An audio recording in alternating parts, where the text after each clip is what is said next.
Hello everyone, इस video में discuss करेंगे historical prospective and politics in the novel 100 years of solitude.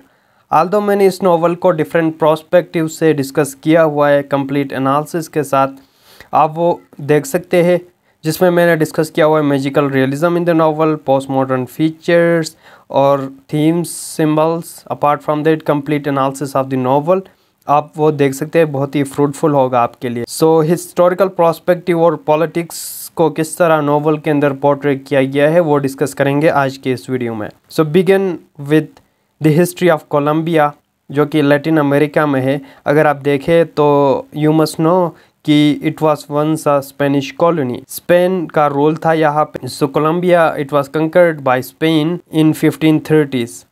So political upheavals वहाँ पे होती रही काफ़ी। So political strife rampant in the 19th century.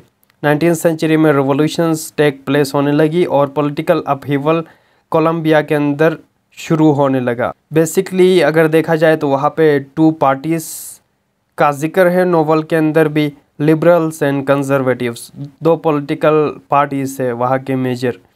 And their essential conflict was the about the power. Basically क्या चीज़ है जिसके लिए वो आपस में लड़ते हैं, and that is power. Power के लिए वो आपस में लड़ते हैं। So cold war take place हुआ कोलंबिया के अंदर, and the central government should have the civil war, जो कि 1899 टू 1902 तक चलती रही। सो उसी सिविल वार का भी जिक्र है नॉवल के अंदर। अपार्ट फ्रॉम दैट एक और मेजर हिस्टोरिकल इवेंट वो हम डिस्कस करेंगे जिसको ला वायलेंशिया कहा जाता है, उसका भी जिक्र है नोवेल के अंदर इनडायरेक्टली, यानी इंटरटेक्सुअलिटी के थ्रू, रेफरेंसेस के। सो अमेरिकन इन्फ्लुएंस आने लगा कोलंबिया के अंदर 20th सेंचुरी के अंदर। फॉर एग्जांपल हम नोवेल में भी देखते हैं कि स्टार्टिंग में मिकोंडो था, it was an isolated town, outside world का कोई इन्फ्लुएंस नहीं था। Later on in the novel हम देखते हैं कि आहिस्ता आहिस्ता आउटर वर्ल्ड या फॉरेन इन्फ्लुएंस बढ़ता जाता है, रेलवे और दूसरे इनोवेशंस या टेक्नोलॉजी मिकोंडो के अंदर आ जाता है। And then comes the effects of capitalism, imperialism और दूसरे फोर्सेस वहाँ पे आ जाते हैं। सो बेसिकली वेस्ट ने, अमेरिका ने वहाँ पे एक कंपनी बनाई थी, यूनाइटेड फ्रूट कंपनी, जिसमें वो बनाना का ट्रेड किया करते थे, राइट। और बाद में हम देखेंगे नोवेल के अंदर एक बहुत इम्पोर्टेंट इवेंट का जिक्र है जिसको बनाना मैसेकर कहा जाता है, जिसमें जो अमेरिकन्स बनाना की जो कंपनी के थे, उन्होंने वहाँ के लोकल्स, कोलंबियन लोकल्स को जो वहाँ फैक्ट्री में काम करते थे, उनका कत्ले-आम किया था।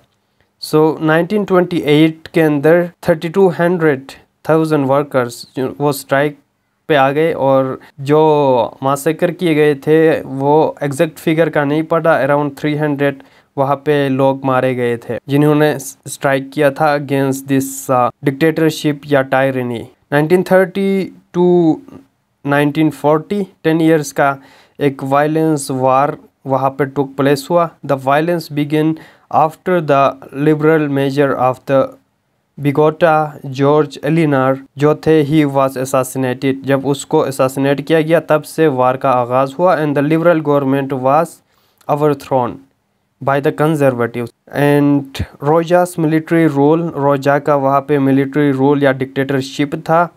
And liberals and conservatives they agreed on a compromise government, जिसको द नेशनल फ्रंट कहा गया, जो कि गारंटी करता है कि टू पार्टीज की equal representation in the cabinet. Important event है ला वायलेंशिया, जिसका इनडायरेक्ट रेफरेंस आपको नोवेल के अंदर भी मिलेगा, जो कि वॉर था 1946 टू 66, अराउंड 20 ईयर्स का।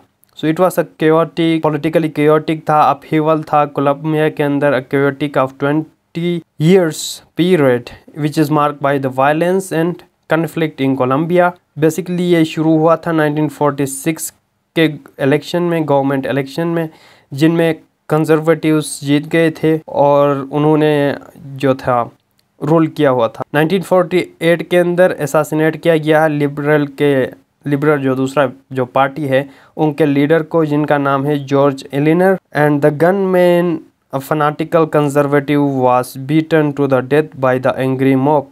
और जो एंग्री मॉब जो थे लोगों का, उन्होंने क्या किया, उन्होंने कंजर्वेटिव्स के एक रिप्रेजेंटेटिव को मार डाला। तो तभी से उनका वॉर उनके बीच में शुरू हुआ। सो ये था पॉलिटिक्स के बारे में, मैंने इंपॉर्टेंट पॉइंट्स नोट करके लिखे थे जो कि आपको बताए। So this is about this video. Thank you for watching.